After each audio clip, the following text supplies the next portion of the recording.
दोस्तों आप एसआईपी कर रहे हो, म्यूचुअल फंड के अंदर इन्वेस्टमेंट कर रहे हो तो आपको गलती से भी ये 5 बड़ी गलतियाँ हैं वो नहीं करनी है। अदरवाइज़ आपका रिटर्न नहीं आएगा या तो फिर आपका वेल्थ क्रिएशन नहीं होगा। तो नमस्कार दोस्तों, मैं हूँ प्रोफेसर भार्गव और आज शुरुआत करते हैं आज की वीडियो की।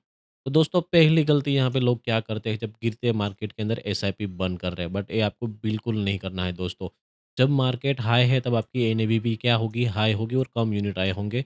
बट जब मार्केट डिक्रीज़ होता है, डाउन होता है, तब क्या होता है, एनएवी का जो प्राइस है आपका, वो कम हो जाएगा, तो उसके सामने क्या होगा कि यूनिट है ना, वो आपके बहुत ज़्यादा आ जाएँगे दोस्तों। तो जब मार्केट चलेगा तब आपको और भी ज़्यादा बेनिफिट होगा।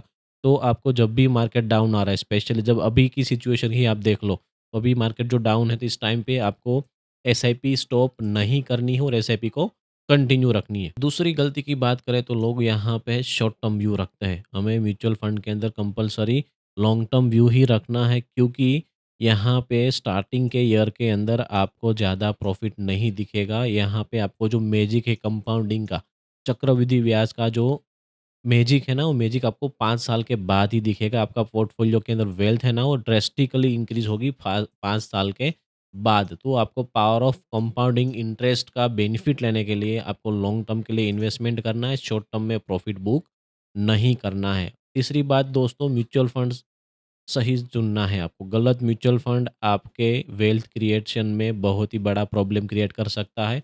हमें पता है कि लार्ज कैप है ना, वो लो रिस्क है, मिड कैप मीडियम रिस्क है, स्मॉल कैप में हायर रिस्क है। जहाँ पे जितना रिस्क ज़्यादा है वहाँ पे उतना रिटर्न भी ज़्यादा है।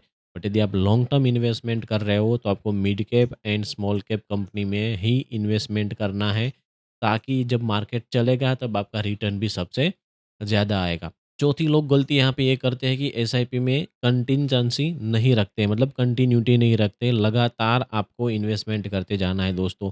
काफ़ी लोग ऐसे हैं जो मार्केट डाउन होगा तो एसआईपी बंद कर देंगे या तो फिर पैसे निकाल लेंगे। ऐसा नहीं करना है आपको। कंटिन्यू 2 साल, 5 साल जो भी आपका गोल है उसके हिसाब से 10, 15, 20 साल तक कंटिन्यू आपको एसआईपी को रखना है और एससीएस मैंडेट को सिलेक्ट करें, ताकि हर महीने ऑटोमेटिकली ही आपका एसआईपी के अंदर पैसे कट जाएँगे। और सबसे बड़ी गलती यहाँ पे ये होती है कि बिना गोल के एसआईपी कर रहे हैं। जब भी हम कोई इन्वेस्टमेंट कर रहे हैं ना, तो उसका गोल रखो कि हमें एक घर के लिए पैसे हम जमा कर रहे हैं, बच्चों के लिए उच्च शिक्षा के लिए कर रहे हैं, अपने रिटायरमेंट प्लानिंग के लिए। तो गोल बेस्ड एसआईपी होगी, तो जब तक आपका गोल कंप्लीट नहीं होगा या तो गोल तक आप नहीं पहुँचेंगे, तब तक आप एसआईपी बंद करने की सोचेंगे।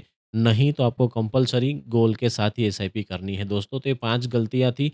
बट इसके अंदर हमें यदि आपको एक बोनस टिप दूँ तो आपको क्या करना है, इन्फ्लेशंस के साथ वेल्थ को क्रिएट करना है। मतलब आपको स्टेप अप एसआईपी करना है। उसका एक अलग से वीडियो भी हमने बनाया हुआ है कि स्टेप अप एसआईपी क्या होता है, कि हर साल आपकी एसआईपी की अमाउंट है ना, आपकी जितनी सैलरी या सेविंग इंक्रीज़ होता है उसके हिसाब से इंक्रीज़ करनी है दोस्तों।